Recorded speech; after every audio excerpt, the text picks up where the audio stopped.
Well, Donald Trump proved once again today that he is the weakest man and the weakest mind that has ever occupied the presidency when, as he was leaving the White House and speaking to reporters over the usual helicopter noise in the background, which is the only noise that ever makes any sense when Donald Trump is speaking, the president was asked what his position is on banning assault rifles. And the president said, well, I can tell you that there is no political appetite for that at this moment.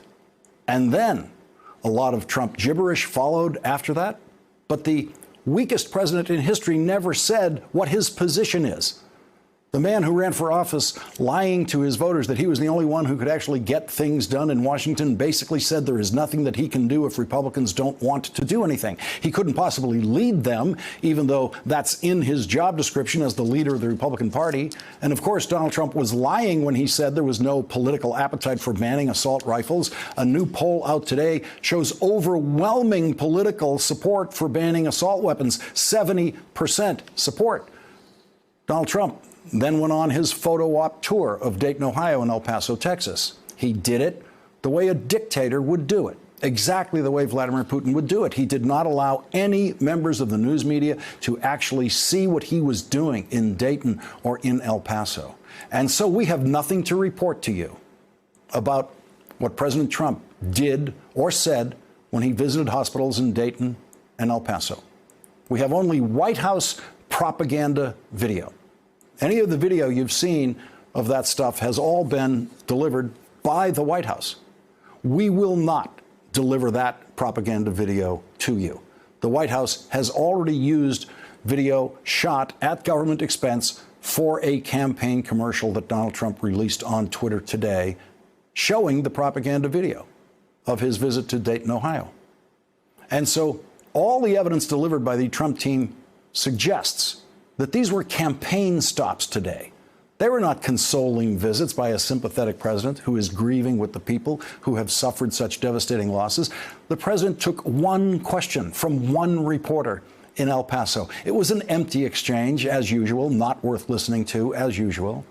What you will hear in this hour is not a word from the president, who would not allow the news media to cover his visits in Dayton and El Paso. Instead, you will hear from people who spoke about these events today and who very clearly care about what happened in Dayton and El Paso and have proved that they care and are very worried about where the next mass murder is going to happen. You will hear from Joe Biden later in this hour, delivering a speech in Iowa today in which he condemned Donald Trump's hatred and racism in the strongest terms we have yet heard from Joe Biden. He linked Donald Trump's language to the massacre in El Paso. You will hear from Senator Cory Booker later in this hour in a speech that he delivered today in a church in Charleston, South Carolina, which was itself the scene of a racist mass murder.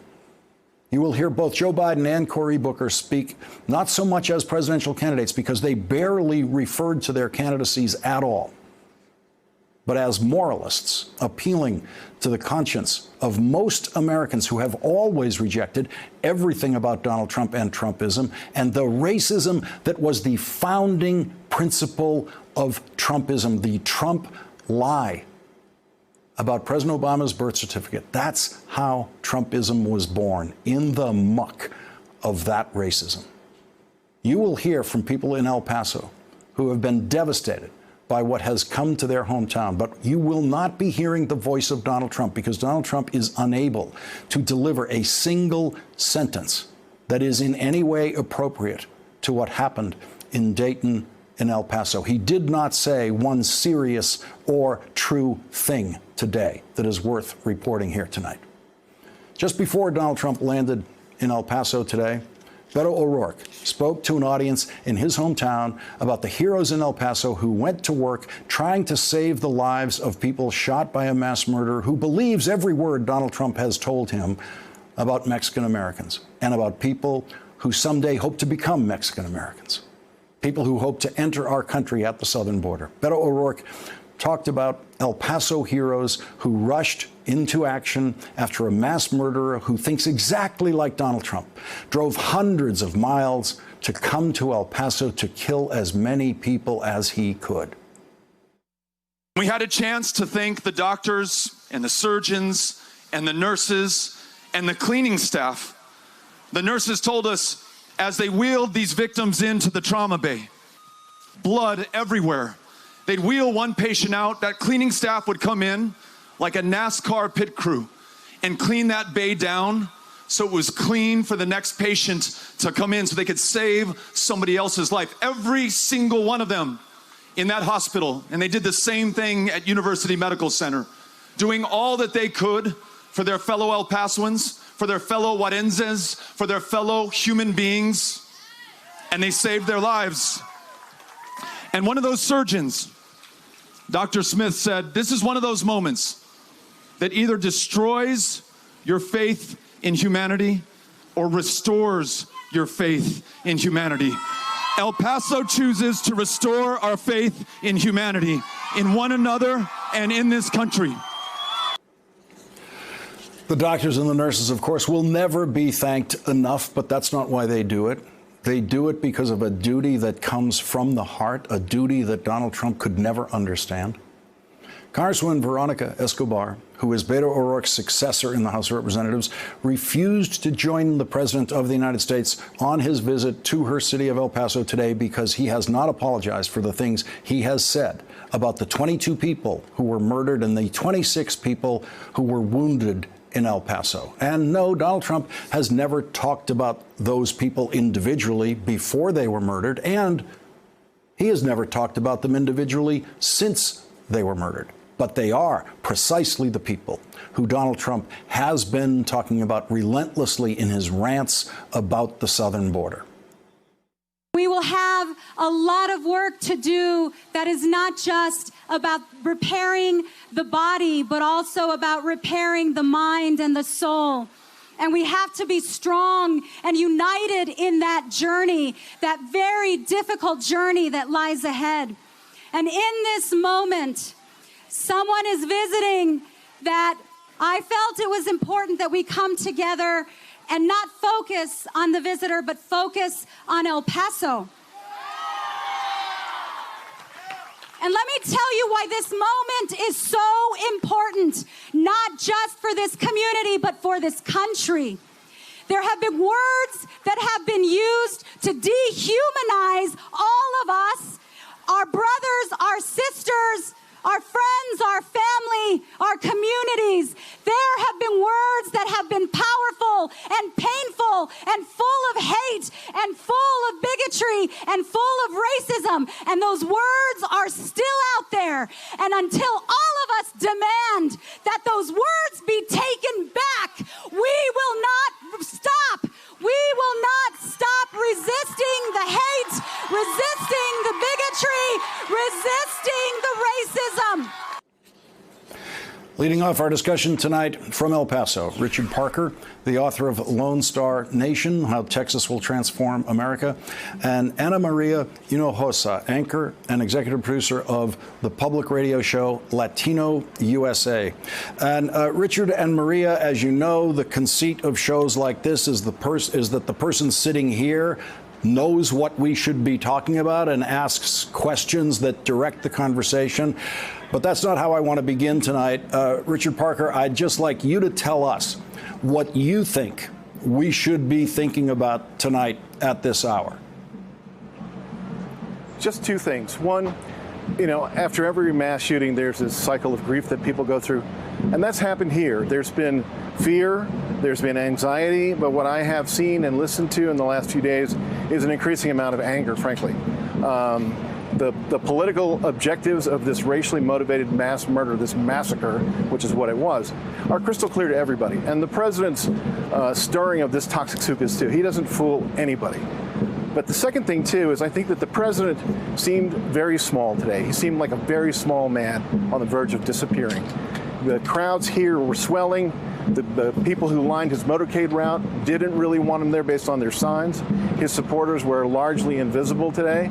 And the president himself, as you put it, Lawrence, came in and out like the leader of another system of government, I'll put it that way, who really didn't want to be seen.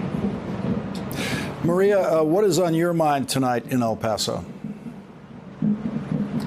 So, you know, Richard and I just met tonight, and actually we didn't have a conversation before we got here. And literally, he said everything that I was going to say from my reporting on the streets. I just ran into Leti Galvan as we were coming here, and I started to speak with her. She's 51 years old. She's from El Paso. She was with her 21-year-old daughter and her mother, and she said, I was too afraid to leave my house. Didn't let any of the kids, my grandkids, we didn't leave the house. But finally, she said, now I came out today. She said, we've been in shock. There was a lot of sadness. And then she said, but now I'm getting angry. And the thing is that, you know, Richard is from El Paso. I visit here, so I try to believe that I'm in touch with the sentiments of the people here. These are, you know, when you're talking about people from El Paso or Juarez getting angry, you know, this is a people that are really a very peaceful people. That's why they don't understand what just happened here. Actually, Juarez and El Paso are like this. There is no anger between them. And so what you're also seeing now is another step. Behind us are the Matachines, who are doing, you know, ancestral, indigenous dance inspired, you know, by our cultural ancestral roots. So it's the anger, but it's also saying this is what's going to save us, right? We have to save each other, and we have to realize that we have been tested before. Our people, the people of El Paso and Juarez, have been tested before. And so we're going to dig deep. And in this way, it's manifesting with beauty and song and dance and chanting. There was also angry chanting, very different than what I saw when I first got here on Monday night, where this was completely solemn. So the stages are there. And people here, Richard, surprisingly also, are talking about politics. That's very And that's, again, something that a lot of people don't do a lot here, but people are saying, oh, no, I'm going to vote. I'm going to, you know, you're hearing that. And that is, it's going to be a lasting impact along with the trauma. Let's listen to what Mayor Nan Whaley of Dayton told Rachel in the last hour about the president's visit to Dayton, Ohio. Our community is on tenterhooks. The minute that the president announced he was coming to Dayton, people had a lot of opinions. And it's kind of sad, frankly. Before the president's announcement on Tuesday, there was a real sense of togetherness. But I think because of his rhetoric over the past 3 years and just hyper-partisan nature, just him announcing has really put the community on edge. Richard, is that anything similar to what the feeling in El Paso has been? I think it's nearly identical. I do. I think the only important difference is that right now we're not positive that the shooter in Dayton had an ideological motive behind his killing spree. In El Paso, across the street at this Walmart where 22 people died, there is no question about that. He came here, as he put it to the FBI and the police, to kill Mexicans. And that's the raw truth about it. I think one of the differences between El Paso and Dayton as well, I'm sorry. Go ahead. No, it's simply this. I think El Paso has shattered the debate that we've had for 2 years, as well as the myth that Donald Trump may not be a racist white nationalist. I think at this point, that's been pretty cleared up. And Maria, to that point, when Donald Trump makes this trip today to El Paso, if he was ever going to make any kind of effort to make people think that he was not a white racist and did not actively hate both the region that he was visiting and the people who lived there, this was the day to make that clear. He didn't even attempt a word in that direction. Lawrence, because the people here, you know, people are not stupid. We have heard since July of 2015 this man saying this about us. I mean, here I'm not speaking as a journalist. I'm speaking as a Mexican woman, as an immigrant. You know, he's attacked us over and over again. People here are not dumb. it's not going to change because he suddenly arrives and says, you know, oh, I'm sorry. As I said earlier, actually, the words that people are using here are that se está burlando. He's kind of making fun of this situation by coming here because they know that he doesn't like the people from here. Otherwise, why would he have made this a target?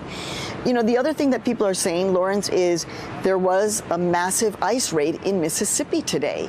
And the people here are saying, thank you for throwing more salt on the wound. It is not lost on them that this was an attack specifically towards Latinos, Mexicans, Mexicanos, immigrants, and that today the federal government went after those same exact people, tearing parents away from their children who won't have parents tonight in Mississippi. And the other thing, just to end, is that people here are making these connections. So they're saying, wait, the people who are in Mexico, who are trying to get here, who are now forced to sleep on the streets in Mexico because of the policies of this president who doesn't want refugees, is connected to babies being put into cages, is connected to toddlers dying in immigrant detention, is connected to the border walls being placed here, is connected to what just happened here. They're making this big 360, and they're saying, we're putting these dots together, and it's a horror. I mean, it's an absolute horror. But it is not lost on them. And may this man, 45, understand that the people here know exactly what's going on. They know exactly what's going on. No matter what anyone says, they know it and they feel it. Mira, en el corazón, right here in their hearts. Richard Parker and Maria Hinojosa, thank you both very much for joining us on this important night. We really appreciate it. Thank you. Thank you. Thanks for checking out our YouTube channel. Subscribe by clicking on the button below for more from The Last Word and the rest of MSNBC.